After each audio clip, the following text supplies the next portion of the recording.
عبادات کیا ہیں؟ وہ انبیاء کرام، صالحین، صحابہ، اولیاء اللہ کی اداؤں کا ایک مجموعہ ہے۔ اللہ کے پیاروں نے مختلف ادوار میں، مختلف زمانوں میں، مختلف اوقات میں جو عبادات سر انجام دیں، وہ خواہ ان کی عادت اور طبیعت کے مطابق تھیں یا کسی بھی حوالے سے تھیں، چونکہ اللہ کے کسی بھی پیغمبر کا، اللہ کے کسی بھی محبوب بندے کا قدم تو اللہ کی رضا کے بغیر اٹھتا ہی نہیں ہے۔ ان کے قدم اگر بطور طبیعت کے بھی اٹھے تو ان میں بھی رضا الہی شامل تھی۔ اللہ تبارک و تعالیٰ کی خوشنودی شامل حال تھی۔ آپ نے گزشتہ جمعہ پر فلسفہ حج کے متعلق جو چند مناسک حج سنے، ان مناسک حج کے حوالے سے یہ بھی بتایا کہ احرام انبیاء کرام کے لباس سے حج کی یاد منانا ہے۔ طواف کعبۃ اللہ یہ بھی انبیاء کرام کی یاد کا منانا ہے۔ اور پھر جو کندھوں پر چادر ڈالی جاتی ہے، اس میں دائیں کندھے کی بغل کے نیچے سے چادر کو نکال کر الٹے کندھے پر ڈال دینا تاکہ دائیں کندھا ننگا رہے اور بائیں کندھا جو ہے وہ ڈھک جائے۔ یہ اس طرح چادر کا اوڑھنا اجتباع کہلاتا ہے۔ یہ سنت رسول اللہ صلی اللہ علیہ وسلم ہے، گویا کہ نبی علیہ السلام کی سنت کی یاد منانا ہے۔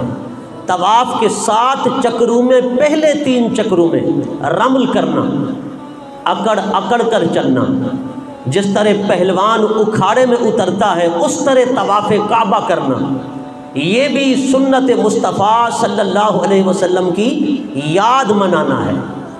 حجر اسود کو بوسہ دینا، یہ کئی انبیاء کرام کی سنت کو زندہ رکھنا اور ان کی یاد کو منانا ہے۔ حضرات گرامی، ان تمام امور کو مد نظر رکھتے ہوئے، تمام مناسک حج کو سامنے رکھتے ہوئے، حج کی ان عبادات کو، اس طریقہ کار کو سامنے رکھتے ہوئے اگر دیکھا جائے تو حج اللہ رب العزت یوں بھی تو کروا سکتا تھا نا کہ اتنے پارے قرآن پاک کے تلاوت کر لو، اتنے نوافل پڑھ لو، فلاں فلاں تسبیحات پڑھ لو، تمہارا حج ہو جائے گا۔ مگر رب کائنات نے حج کرانے کے لیے نہ قرآن کے پاروں کا تعین کیا کہ اتنے پارے تلاوت کرو، نہ نوافل کی کوئی قید رکھی کہ اتنے نوافل پڑھو، نہ ہی پروردگار عالم نے کوئی تسبیحات بتائی ہے۔ رب کائنات نے فرمایا میرے پیارے اس طرح کرتے رہے، تم بھی اسی طرح کر لو، تمہارا حج ہو جائے گا، تمہارا حج ہو جائے گا۔ پھر گھر بیٹھے بٹھائے بھی حج کرایا جا سکتا تھا، مگر اللہ رب العزت نے حاجی کو کہا کہ سفر کرنا ہے تاکہ تیری تربیت بھی ہو جائے اور تیرے اندر احساس بھی پیدا ہو، تیرے اندر جذبہ بھی پیدا ہو، تیرے اندر اسلام کی یادوں کو دیکھنے کی محبت اور ذوق اور عشق بھی پیدا ہو۔ اللہ رب العزت نے حاجی کو سفر کروایا، گھر بیٹھے بٹھائے رب نے حج کرنے کے لیے کوئی طریقہ نہیں بتایا۔ نماز گھر میں پڑھ لیتے ہیں، قرآن پاک کی تلاوت گھر میں پڑھ لیتے ہیں، اور اسی طرح روزہ ہے وہ بھی ہم اپنے گھر میں رکھ لیتے ہیں، تمام عبادات، زکوٰۃ بھی گھر میں ادا کر لیتے ہیں، عشر بھی، جتنے بھی اراکین اسلام ہیں ان کو دیکھیں آپ، سب کو ہم نے گھر میں بجا لانا ہے، لیکن حج ایک ایسی عبادت ہے جس کے لیے ہم نے سفر کرنا ہے تاکہ ہماری تربیت بھی ہو جائے۔ اسی طرح مقام ابراہیم بھی ہے۔ مقام ابراہیم وہ ایک پتھر ہے، حضرت سیدنا ابراہیم علیہ السلام اور حضرت سیدنا اسماعیل علیہ السلام نے جب کعبۃ اللہ کی تعمیر کی تو تعمیر کعبہ کا طریقہ یوں تھا کہ حضرت ابراہیم علیہ السلام کھڑے ہو کر پتھروں کو جوڑتے جاتے، حضرت اسماعیل علیہ السلام پتھر اٹھا کر آپ کی خدمت میں پیش کرتے جاتے۔ حضرت ابراہیم معمار کا کام کر رہے تھے، مستری کا، اور حضرت اسماعیل ایک مزدور کا کام کر رہے تھے۔ دونوں باپ بیٹا تعمیر کعبہ میں لگے ہوئے تھے۔ جب دیواریں اونچی ہو گئیں، حضرت سیدنا ابراہیم علیہ السلام کو کچھ ذوق لاحق ہوا، تو وہ ایک پتھر جس کو مقام ابراہیم کہا جاتا ہے، اس کا نام مقام ابراہیم اس لیے پڑ گیا کہ مقام کا معنی ہے قدم رکھنے کی جگہ۔ مقام کا کیا معنی ہے؟ قدم رکھنے کی جگہ۔ ابراہیم اللہ کے پیغمبر کا نام ہے۔ اللہ کے پیغمبر حضرت ابراہیم کے قدم رکھنے کی جگہ کو مقام ابراہیم کہا جاتا ہے۔ آپ اس کے اوپر کھڑے ہو گئے، جہاں بھی وہ پتھر رکھنا ہوتا وہ مقام ابراہیم اٹھ جاتا، بلند ہو جاتا خود بخود ہی، اور پھر کعبہ شریف کے چاروں طرف گھومتا رہتا، یعنی گو کا کام دے رہا تھا۔ گویا کہ یہ ایک گو بھی تھی نا تعمیر کعبہ کے لیے۔ حضرت ابراہیم علیہ السلام کے اس پر قدم کی چھاپ لگ گئی اس پتھر پر۔ حالانکہ حضرت ابراہیم علیہ السلام شام سے مکہ، مکہ سے شام کئی بار آئے اور گئے، پتھروں پر کئی نشانات پڑے ہوں گے، وقت کے تقاضے سے سب مٹتے چلے گئے، پر ان قدموں کے نشانوں کو رب نے مٹانا گوارا نہیں کیا کہ جب تعمیر کعبہ مکمل ہو گئی، اسی مقام ابراہیم پر سیدنا خلیل اللہ نے کھڑے ہو کر رب کی بارگاہ میں دعا کی، ربنا وابعث فیہم رسولا، مولا آج تعمیر کعبہ مکمل ہو گئی ہے، میں آج تجھ سے مزدوری مانگنا چاہتا ہوں، اور میرا بیٹا بھی مزدوری کا سوال کرتا ہے۔ وہ مزدوری یہ ہے کہ ہماری ذریت میں، ہماری اولاد میں ایک ایسا رسول مبعوث فرما دے، یہ تیرا گھر تو بن گیا ہے، اب اس کا امام آئے تو میری نسل میں سے آئے، میری اولاد میں سے آئے، میری ذریت میں سے آئے۔ خلیل اللہ نے مقام ابراہیم پر کھڑے ہو کر مصطفیٰ کو مانگا تھا، مصطفیٰ کو چاہا تھا۔ علماء نے لکھا اس لمحے جو قدم پڑے تھے، رب نے ان نشانات کو مٹانا گوارا ہی نہیں کیا، تاکہ یاد مصطفیٰ بھی زندہ رہے، تاکہ یاد مصطفیٰ بھی زندہ رہے۔ پتہ چلا خدا بھی نبیوں کی یادیں مناتا ہے، خدا بھی پیاروں کی یادوں کو قائم رکھتا ہے، برقرار رکھتا ہے، اور یہ اسلام کا ہمیں سبق ہے۔ حضرات گرامی، وہ مقام ابراہیم، اس پر قدموں کے جو نشانات پڑے تھے نا، علماء فرماتے ہیں، المواہب اللدنیہ والے امام زرقانی، کستلانی، اسقلانی، ملا علی قاری، شیخ محقق شاہ عبدالحق محدث دہلوی وغیرہ وغیرہ سیرت نگاروں نے لکھا کہ وہ قدموں کے نشان جو حضرت ابراہیم کے مقام ابراہیم میں پڑے تھے، فرماتے ہیں ان کے اگر نقش کو دیکھا جائے، اس کی لمبائی اور چوڑائی کو دیکھا جائے، انگلیوں کے اور تلووں کے نشان کو دیکھا جائے، ایسا لگتا ہے کہ سیم یہ مصطفیٰ کریم کا قدم مبارک ہے۔ الولد سر لابی ہے، فرمایا کہ قدمین ابراہیم کا نشان سیم مصطفیٰ کے قدموں کی طرح ہے، تاکہ رب کائنات ابراہیم کا جو قدم لگا ہے اس میں مصطفیٰ کے قدموں کی جھلک بھی امت کو دکھا دے، تاکہ عاشقان رسول قدمین ابراہیم کے توسط سے مصطفیٰ کے قدموں کے نشانات کا بھی نظارہ کرتے رہے۔ اگر حضور کے قدموں کا، سرکار کے تلووں کا نشان دیکھنا چاہتا ہے، حضور کا کوئی عاشق ابراہیم کے قدم دیکھ لے، گویا کہ مصطفیٰ کے قدموں کا دیدار کر لیا۔ علماء فرماتے ہیں ان قدموں کے نشانات کے قائم رکھنے کی ایک وجہ یہ بھی تھی، کہہ دو ذرا سبحان اللہ، ذرا محبت سے بیٹھی۔ ایک تو وہ قدم لگے تھے حضور کو مانگتے وقت، رب نے ان نشانات کو قائم رکھا، اور دوسرا وہ قدموں کے نشان تھے مصطفیٰ کے قدموں کے مشابہ، حضور کے قدموں کے نشانات جیسے، رب نے اس لیے بھی مصطفیٰ کے قدموں سے ملتے جلتے نشانات کو قائم رکھا۔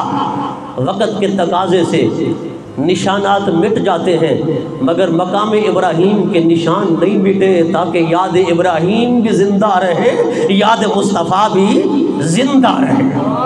اللہ اکبر۔ حضرات گرامی، وہ مقام ابراہیم پتھر ہے، کیا ہے؟ پتھر ہے۔ ایک مرتبہ حضرت سیدنا فاروق اعظم حضور کی معیت میں طواف کعبہ کر رہے تھے۔ طواف کعبہ کرتے کرتے سیدنا فاروق اعظم کو خیال آیا کہ یا رسول اللہ صلی اللہ علیہ وسلم لو اتخذت مقام ابراہیم مصلی، یا رسول اللہ کتنا اچھی بات ہوتی کہ یہ جو آپ کے جد امجد جد الانبیاء حضرت ابراہیم خلیل اللہ کے قدم لگنے والا پتھر مقام ابراہیم ہے، اگر ہم اس کو جائے نماز بنا لیں، اس کو ہم مصلی بنا لیں تو ہمارے لیے کس قدر اعزاز کی بات ہے اور ہمارے لیے کس قدر برکت کی بات ہے کہ اس کو ہم سامنے رکھیں اور نماز پڑھیں، اس کو مصلی بنا لیں، جائے نماز بنا لیں۔ حضور کی بارگاہ میں مشورہ پیش کیا۔ کیا پیش کیا؟ مشورہ پیش کیا، اپنی خواہش کا اظہار کیا۔ بس سرکار نے طواف کعبہ مکمل کیا، حضور صحن کعبہ میں ہی تھے کہ جبرائیل اتر کر آئے، عرض کرتے ہیں یا رسول اللہ، رب کائنات فرماتا ہے آپ کے غلام فاروق اعظم کی زبان سے جو جملے نکلے ہیں رب کو اتنے پسند آئے ہیں، رب کو اتنے پسند آئے ہیں، رب نے قرآن اتار دیا واتخذوا من مقام ابراہیم مصلی۔ اے حبیب، اس مقام ابراہیم کو آج کے بعد جائے نماز بنا لو، اس کو سامنے رکھو اور 2 رکعت نماز نفل ادا کرو۔ اللہ اکبر۔ حضرات گرامی، مقام ابراہیم کو حضور نے طواف سے فراغت کے بعد سامنے رکھا، حضور نے 2 رکعتیں طواف کی پڑھی، جن کو کہتے ہیں نماز طواف۔ کیا کہتے ہیں؟ نماز طواف۔ 7 چکر جب معتمر عمرہ کرنے والا، حاجی حج کرنے والا طواف کے لگا لیتا ہے تو پھر وہ 2 رکعتیں پڑھتا ہے۔ کتنی؟ 2 رکعتیں۔ حضرات گرامی، وہ 2 رکعتیں طواف کی کیسے پڑھی جاتی ہیں؟ مقام ابراہیم کو سامنے رکھ کر، اب ذرا توجہ کرنا، مقام ابراہیم کو سامنے رکھ کر۔ اچھا، پتھر تو بہت ہے نا، مگر وہ پتھر اتنا مقبول کیوں ہوا کہ رب قرآن میں کہتا ہے واتخذوا من مقام ابراہیم مصلی، کہ آج کے بعد مقام ابراہیم کو جائے نماز بنا لو، سامنے رکھو اور 2 رکعت نماز نفل پڑھو۔ ہر حاجی پڑھتا ہے، ہر عمرہ کرنے والا پڑھتا ہے۔ اگر سامنے نہ پڑھ سکے، چونکہ رش ہوتا ہے بعض اوقات، تو کسی بھی جگہ پر حرم پاک میں پڑھا جا سکتا ہے، لیکن افضل اور بہتر زیادہ ثواب یہی ہے کہ مقام ابراہیم سامنے ہو۔ پتھر تو بہت ہیں، مگر اس پتھر کو یہ مقام کیوں ملا؟ میں پوچھنا چاہتا ہوں ان سے بھی جنہوں نے عقائد کا دار و مدار مادہ پرستی پر رکھا ہوا ہے، جنہوں نے عقائد اسلام کا دار و مدار عقل پرستی پر رکھا ہوا ہے، جنہوں نے عقائد کا دار و مدار اپنی اٹکل پچو تخمینی سوچ پر رکھا ہوا ہے۔ میں پوچھنا چاہتا ہوں ان سیکولر سوچ رکھنے والوں سے بھی، ملاؤں سے بھی، نجدیوں سے بھی، کیا اس کو یہ جو شان ملی ہے آئز پتھر ہونے کے؟ نہیں، آپ اگر سن رہے ہیں تو بولیں، اگر آپ یہاں نہیں ہیں تو بے شک نہ بولیں۔ جو حاضر بیٹھا اونچا بولے بلند آواز میں، مجھے بھی پتا چلے نا کہ کچھ سننا چاہتے ہیں۔ کیا پتھر ہونے کے اعتبار سے اس کو یہ مقام ملا کہ اسے سامنے رکھو اور نماز پڑھو پتھر ہونے کی حیثیت سے؟ ارے نہیں، پتھر تو بہت ہیں۔ آپ پتھریلے علاقوں میں چلے جائیں، بے شمار پتھر ملیں گے۔ مقام ابراہیم سے بھی حسین و جمیل پتھر ملیں گے، چمکتے دمکتے پتھر ملیں گے، خوبصورت پتھر ملیں گے، عالی شان پتھر ملیں گے، شاندار پتھر آپ کو نظر آئیں گے، مگر مقام ابراہیم کی یہ شان کیوں ہے؟ میں کہتا ہوں ہر سوچ رکھنے والے کو، خواہ مادہ پرست ہو، خواہ عقل پرست ہو، خواہ سیکولر ازم کا دل دادا ہو، اسے ماننا پڑے گا یہ عظمت ملی ہے اگر اس پتھر کو خدا کی عزت کی قسم قدمین ابراہیم کے لگنے کی برکت سے ملی ہے جو مصطفیٰ کے قدموں کے مشابہ تھے۔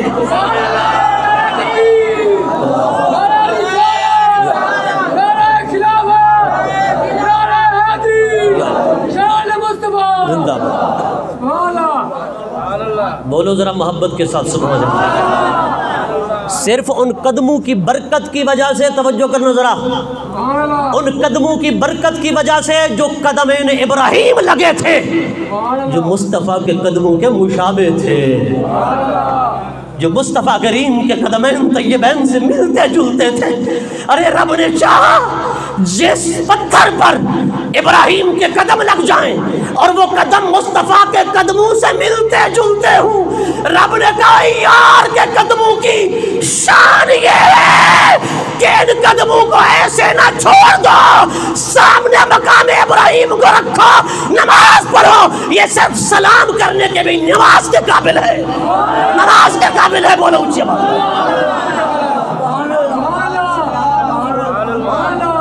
نہیں آپ نے محبت کا اظہار نہیں کیا، بولو ذرا اونچی آواز نہ۔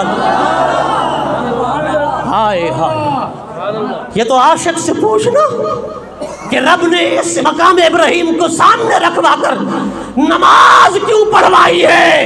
اوے پتھر کی شان نہیں، یہ مصطفیٰ کے دادا کی قدم کی شان ہے، جو لگتا ایسا ہے کہ ابراہیم کا نہیں ہے، خود مصطفیٰ کا قدم ہے،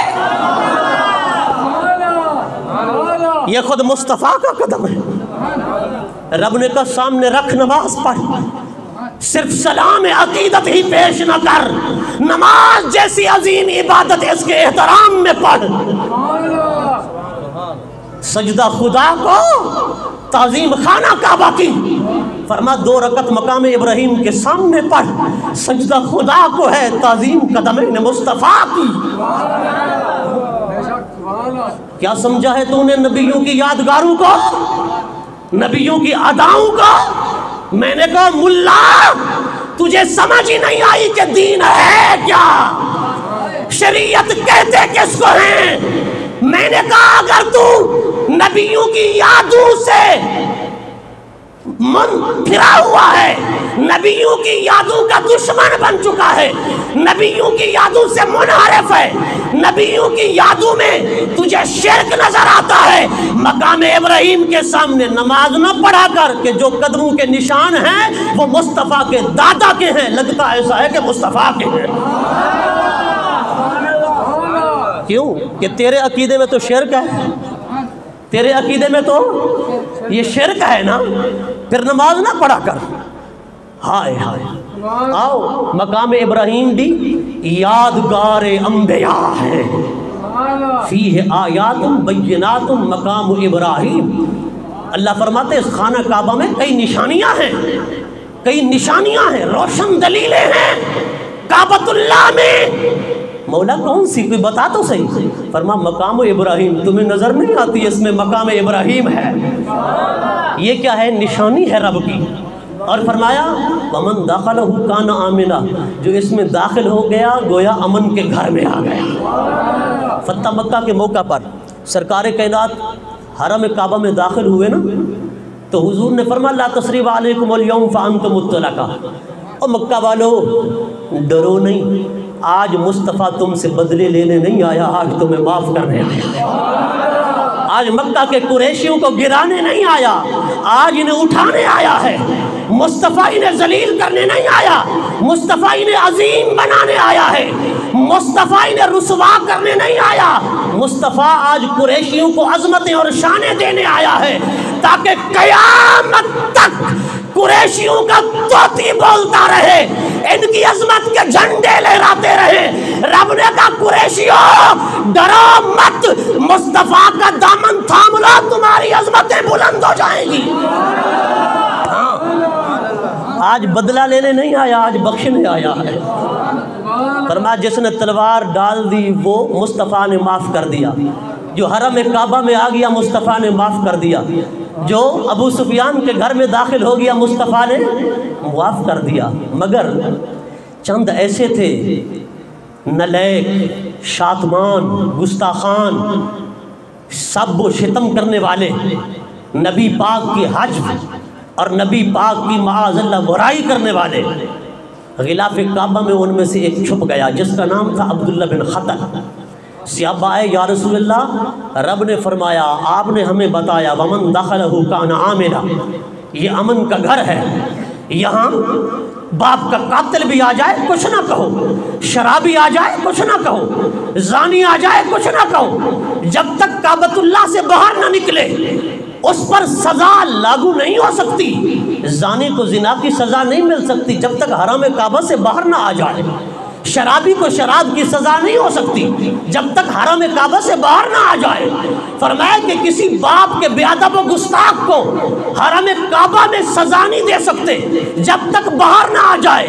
وہ کسی انسان کا قاتل بھی ہو، فرمایا یہاں سزا نہیں دے سکتے جب تک باہر نہ آ جائے۔ آقا آپ نے فرمایا تو آپ کا گستاخ جن کے بارے آپ نے فرمایا اقتل ہو، ان کو قتل کر دو، باقیوں کو معافی ہے، وہ تو کعبہ کے غلاف میں دیوار کعبہ سے سینہ لگا کر کعبہ کا غلاف اوپر ڈال کے اندر چھپا ہوا ہے۔ اب کیا حکم ہے؟ یہ تو امن کی جگہ ہے، یا قتل و غارت منع ہے، یا بدلہ لینا منع ہے، قصاص لینا منع ہے، کسی پر سزا اور حد جاری کرنا منع ہے۔ وَمَن دَخَلَهُ كَانَ آمِنًا۔ اب اس کے بارے کیا کیا جائے؟ میرے نبی نے فرمایا او میرے غلاموں اقتلہ فی استار الکعبۃ، فرما میرے غلاموں جب بات ہو اکیلے کعبہ کی حرمت کی، کعبہ کی عزت کی، کعبہ کی شان کی، کعبہ کی عظمت کی، تو پھر کسی کو سزا نہ دینا تاکہ کعبہ کی عزت و حرمت قائم رہے۔ جب کعبہ کی اور مصطفیٰ کی حرمت، دونوں کی حرمت کی بات آ جائے، دونوں کی عزت کی بات آ جائے، دونوں کی شان کی بات آ جائے، یہ چونکہ چھپا ہے غلاف کعبہ میں، گستاخ ہے مصطفیٰ کا، یہ شاتم ہے مصطفیٰ کا، بے ادب ہے رسول اللہ کا، نبی پاک نے فرمایا اقتلہ فی استار الکعبۃ، فرمایا جب مصطفیٰ کی عزت کی بات آ جائے اب کعبہ کی عزت نہ دیکھتے رہنا، کعبہ کی عزت کو مصطفیٰ کی عزت پر قربان کر دینا۔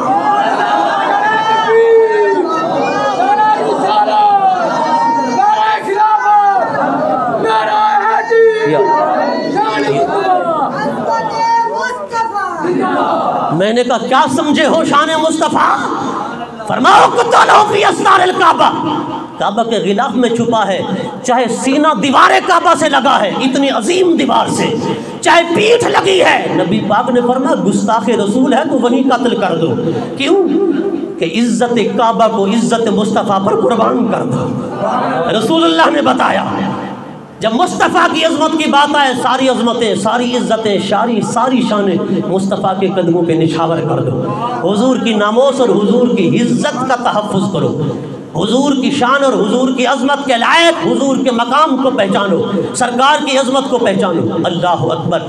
حضرات گرامی اسی لیے تو فرمایا نا حاجیو آؤ شہنشاہ کا روضہ دیکھو، کعبہ تو دیکھ چکے اب کعبے کا کعبہ دیکھو، کعبہ تو دیکھ چکے اب کعبے کا کعبہ دیکھو۔ مقام ابراہیم سے چلو نا پھر آب زمزم ہے۔ یہ کیا ہے آب زمزم؟ آب زمزم بھی تو ایک نبی کی یاد ہے نا، وہ حضرت سیدہ ہاجرہ جب حضرت ابراہیم اپنی زوجہ محترمہ اور اپنے لخت جگر نور نظر 2 سال کے ننھے منھے اسماعیل کو لے کر خدا کے حکم پر اس وادی بے آب و گیا میں پہنچے، وہ وادی بے آب و گیا کہ جہاں نہ پانی تھا، نہ پرندے تھے، نہ جانور تھے، نہ درخت، نہ سایہ، بیابان اور جنگل ہے۔ پانی کے لیے بوند بوند کے لیے وہاں سے گزرنے والے قافلے بھی ترس جاتے ہیں، وہاں کوئی رہائش پذیر نہیں ہوتا کہ ایسی جنگل اور صحرائی زمین ہے۔ اللہ اکبر۔ حضرات گرامی وہاں چھوڑ کر جا رہے تھے ایک تھیلے کے اندر چند کھجوریں اور ایک بوتل کے اندر تھوڑا سا پانی۔ جب بغیر بتائے اپنی زوجہ محترمہ حضرت سیدہ ہاجرہ کو اور حضرت سیدنا اسماعیل ننھے منھے اسماعیل کو چھوڑ کر جا رہے تھے، پیچھے سے آواز دی ابراہیم ہمیں کس کے سہارے چھوڑ کر جا رہے ہو؟ یہ وادی بے آب ہو گیا ہے، یہاں سے پرندے نہیں گزرتے، جانور ادھر نہیں آتے کہ وہ آتے ہیں تو مر جاتے ہیں، ہمیں کس کے سہارے چھوڑے جا رہے ہو؟ یہاں تو کوئی بسنے والا نہیں ہے، انسان تو انسان، ہمیں تو جانور بھی نظر نہیں آتا۔ ابراہیم کو کئی بار آواز دی، حضرت سیدنا ابراہیم نے پلٹ کر جواب بھی نہ دیا، دیکھا بھی نہ۔ حضرت سیدہ ہاجرہ نے کہا اے خلیل کیا یہ اللہ کا فرمان ہے؟ آپ نے پلٹ کر جواب دیا ہاں یہ اللہ کا فرمان ہے۔ اللہ کے حکم پر چھوڑے جا رہا ہوں۔ سیدہ ہاجرہ نے کہا اگر اللہ کا فرمان ہے تو پھر وہ ہمیں ضائع نہیں ہونے دے گا، وہ ہمیں ضائع نہیں ہونے دے گا۔ خدا کی قسم چند دن گزرے، وہ پانی بھی ختم ہو گیا، وہ کھجوریں بھی ختم ہو گئیں۔ اللہ اکبر۔ حضرت سیدنا اسماعیل علیہ السلام پانی کی ایک بوند کے لیے ترس گئے، پیاس کی شدت کی وجہ سے تڑپنے لگے، بلکنے لگے، زمین پر ایڑیاں رگڑنے لگے۔ 2 سال کا ننھا بچہ لخت جگر نور نظر کو سیدہ ہاجرہ نے دیکھا تو ماں کی ممتا تڑپ اٹھی، چیخ اٹھی اور بے ساختہ دوڑتی ہوئی صفا کے اوپر گئیں۔ دیکھا وادیوں میں نگاہ دوڑائی، کہیں کوئی چشمہ نظر نہ آیا، کوئی کنواں نظر نہ آیا۔ پھر صفا سے اتر کر دوڑتی ہوئی مروہ پر پہنچی کہ کہیں کوئی قافلے والے نظر آ جائیں، کہیں سے کوئی پانی کا ایک چشمہ نظر آ جائے تاکہ ننھے منھے اپنے لخت جگر کو پانی کی بوند ڈال کر اس کی زندگی بچا سکوں۔ اس ممتا سے پوچھئے نا جس کا 2 سال کا بچہ پانی کی ایک بوند کے لیے ترس گیا ہو۔ اللہ اکبر۔ کہیں پانی نظر نہ آیا، بے ساختہ دوڑتی ہوئی کہیں میرے ننھے پر، کہیں میرے لخت جگر پر کوئی درندہ حملہ نہ کر دے۔ واپس آئیں تو کیا دیکھتی ہے؟ حضرت اسماعیل پاؤں رگڑ رہے ہیں اور جہاں پاؤں لگ رہے ہیں وہیں پہ پتھر ہیں، کنکریاں ہیں، سنگریزے ہیں، مگر خدا کی قسم وہیں سے پانی کا چشمہ ابل رہا ہے، تیز تیز پانی چل رہا ہے۔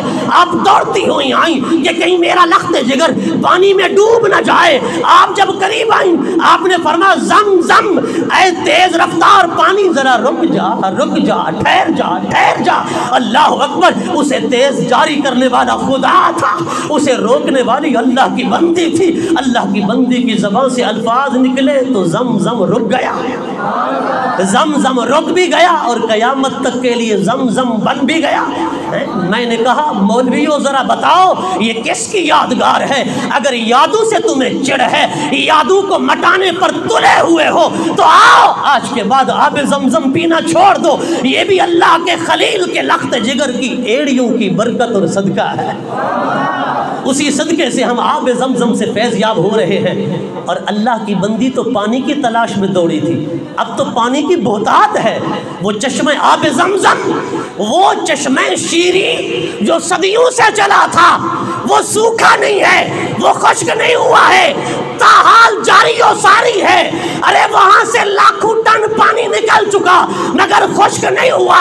میں پوچھنا چاہتا ہوں اب صفا مروہ کے درمیان دوڑ کیسی ہے، اب یہ سائی کیسی ہے؟